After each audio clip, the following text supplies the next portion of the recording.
don't say that you're going to take away the kids because apparently he doesn't care about you or the family or his kids because he practiced polygyny or because he decided to marry again or want to marry again.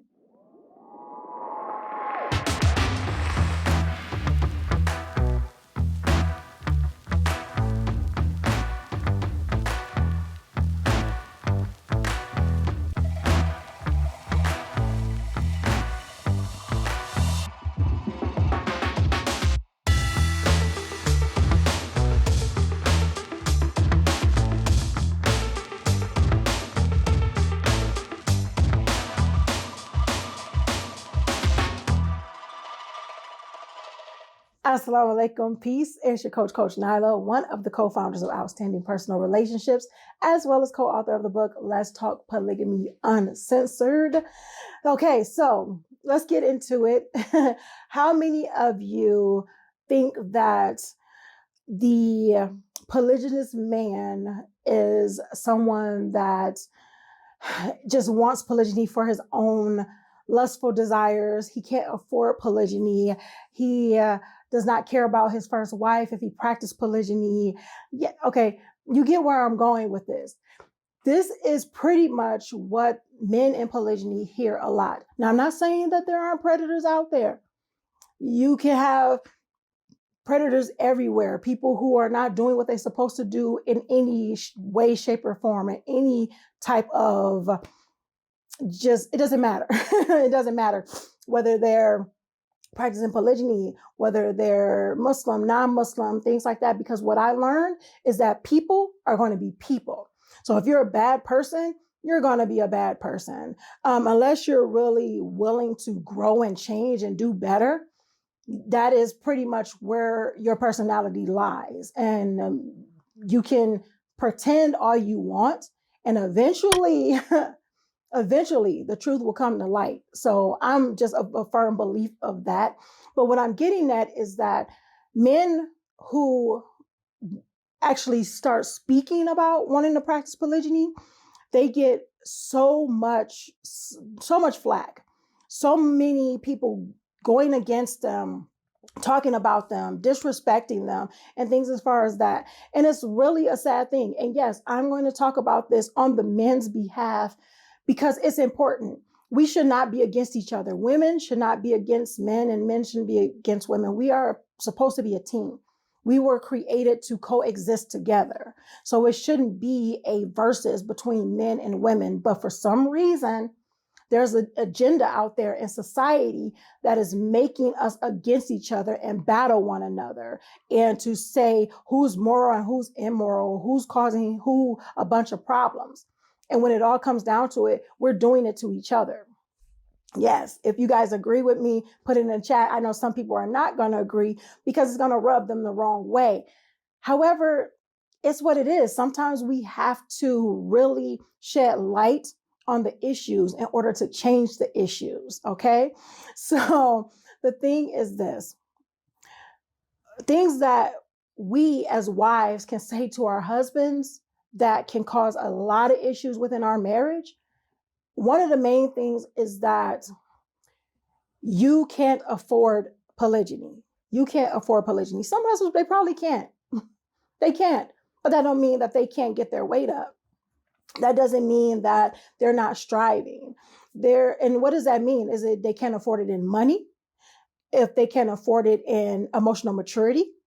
If they can't afford it in leadership? These type of things we still have to think about as wives ourselves, to say, if our husbands can't afford these things, and they can't be just, and they can't be fair, and they can't be, well, just is what I mean when I say fair, not equal, because equal is not the same as fairness. And that's another topic for another video.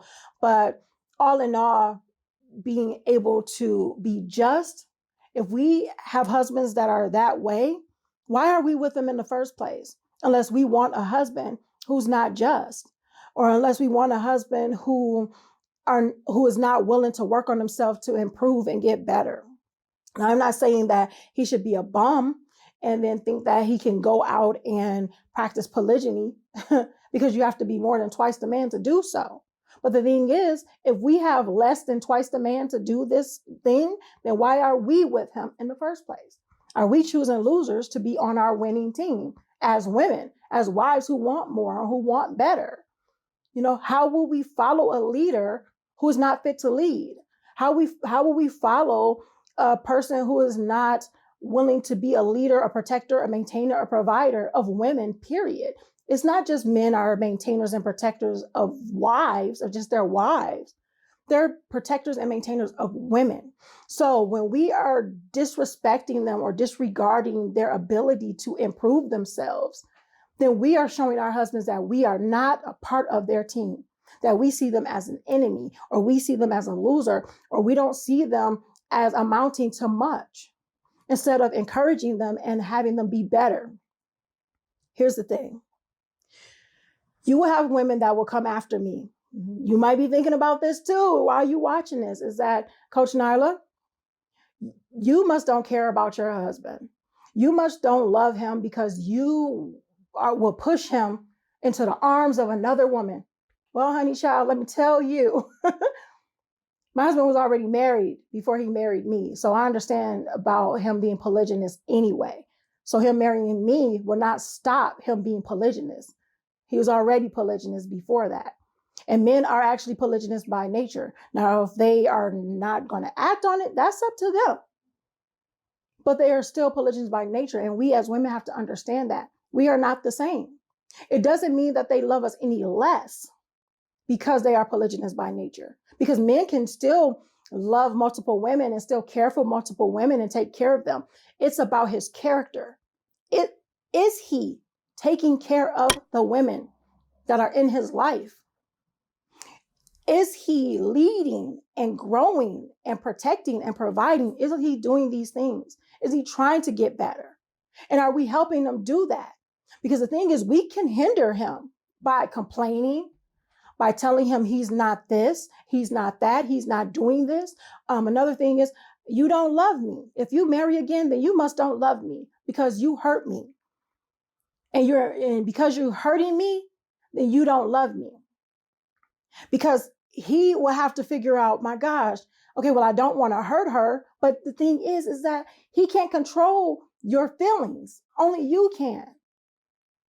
But for him to be able to do something that it causes him to be better and to increase in his manhood, and to also fulfill, for those who are my Muslims out there, to fulfill another part of his deen, which is it's not required that he does that he practices polygyny.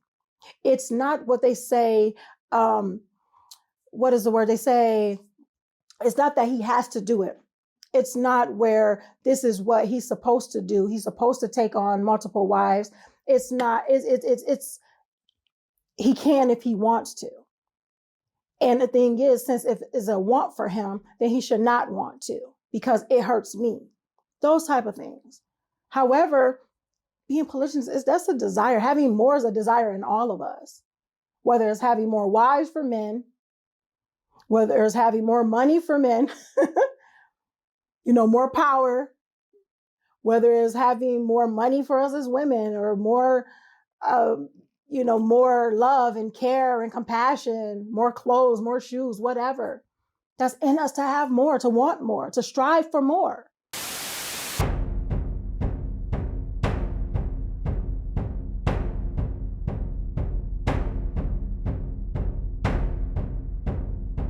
Hear ye, all my fellow wives in polygyny and polygyny wannabes.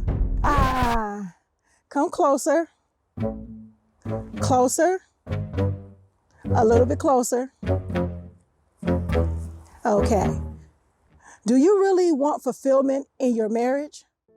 Do you want to stop the feeling of guilt because you married a married man or because you want to marry a married man? Do you want to stop feeling like you were pushed aside, disrespected, neglected because your husband married another woman? The solution to these feelings and others lie with being intentional and courageous communication, as well as embracing your identity.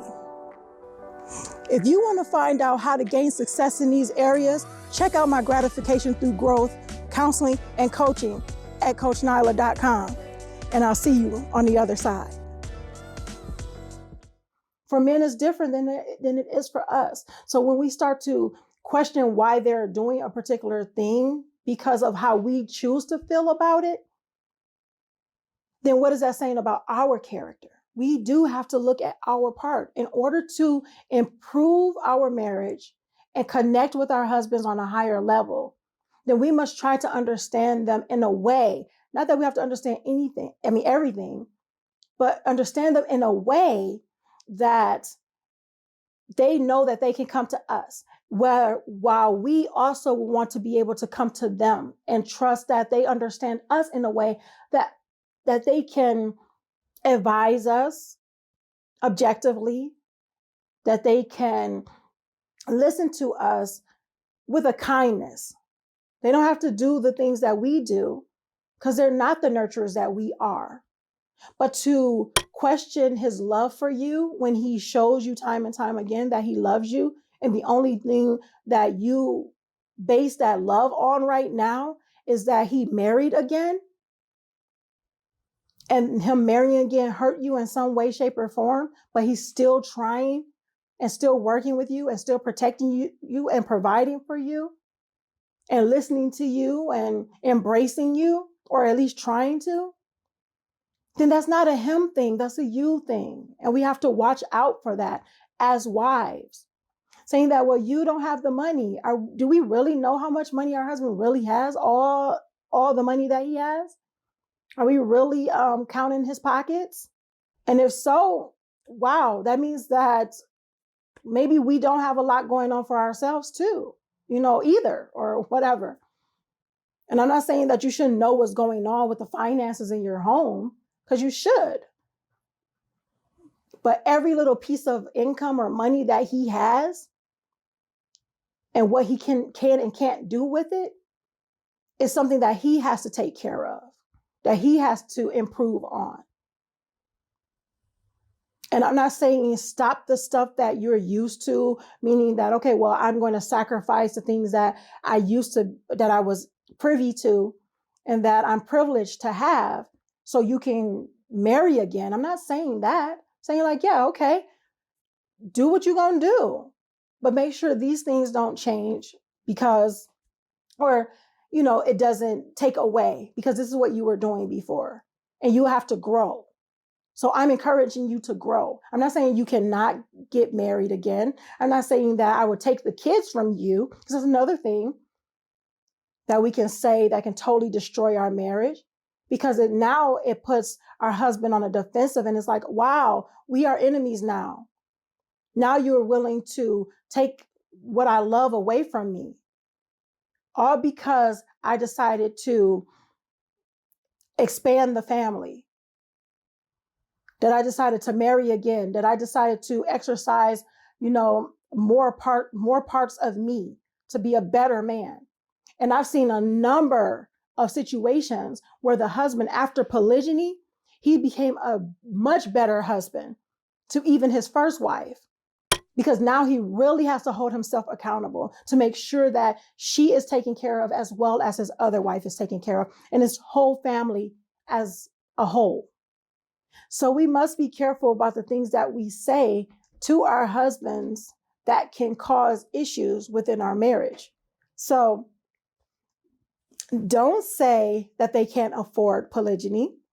Don't say that you're going to take away the kids because apparently he doesn't care about you or the family or his kids because he practiced polygyny, or because he decided to marry again or want to marry again. And don't say he doesn't love you anymore, because if he loved you, putting that condition on it, if he loved you, then he wouldn't marry again, that he wouldn't marry anybody else. See, those type of things put a division. It's divisive. It puts division between a husband and a wife, because now it's like you're not a team anymore. And I know you'll have others that will say, well, he did this, so he didn't look at us as a team anymore. Why? Because he decided he wanted to expand his family. Because he decided to practice a right that he can actually practice. And yes, it is a right. We understand that. But see, when we look at the whole picture of it all, the right is it's humbling. It's a lot of work. It's a lot of responsibility. And it's great actually for the society as a whole. So when we put the society, the betterment, improvement of society ahead of our own internal personal issues, things turn out to be a whole lot better. And this is just over the top and could be over some people's heads. So I'm not going to go too much into it because I know the comments will be flooded with a lot of disagreements and things about a me mentality, because that's what it will sound like in so many different ways. I've heard it over and over again. So I'm pretty sure it's not going to be anything new from this video, from the comments that will come from this video that I haven't heard before, because we've been conditioned to care so much solely about ourselves that we will let society fall to crap, which has been happening because we are not holding true and holding strong to the nuclear family and not allowing our men to be men and not encouraging them to be men and to be better and getting out of our own way and getting out of our own egos and our own insecurities so we can grow as a whole, so we can grow as a family, so we can grow as a people, so we can grow as an amazing nation. Again, way over too much possibly. However, don't say those things. Say these other things instead. You know, I see that you want to grow, or I see that this is something that you want to do. I don't understand it. I may have some issues with it. I may have some insecurities. Sometimes that's hard for us to even say because we don't want to admit the issues that we may have with it. And those issues can become just insecurities within ourselves. And it's easier to place blame and to disregard what can be beneficial or to project our own feelings on somebody else and place blame instead of take responsibility. And taking responsibility is highly important when it comes to understanding, connecting, and building with your husband. Hopefully you guys got some great information from this video. And this is just to open up the conversation. So definitely put your thoughts and comments in the comment section. I know, be respectful. It's going to be some stuff. I know everyone is not going to agree with what I'm saying. It is what it is. I'm opening the conversation up, but be respectful, because that's one thing we pride ourselves for at OPR is that this is troll free.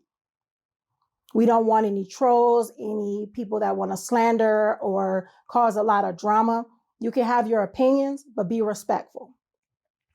And we train a lot more on this in our campus, and you can go and find out more about that at polygamyeducation.com. That's our campus. You want to find out more about it, definitely check that out. I'm super excited about what we have in store, especially for these upcoming months, for the classes that we'll be teaching and the syllabus that we're unrolling. So, or that we're rolling out.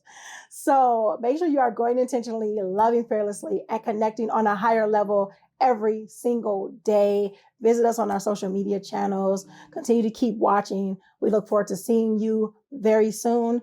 Inshallah, God willing, I'll see you in the campus. Assalamu alaikum. Peace.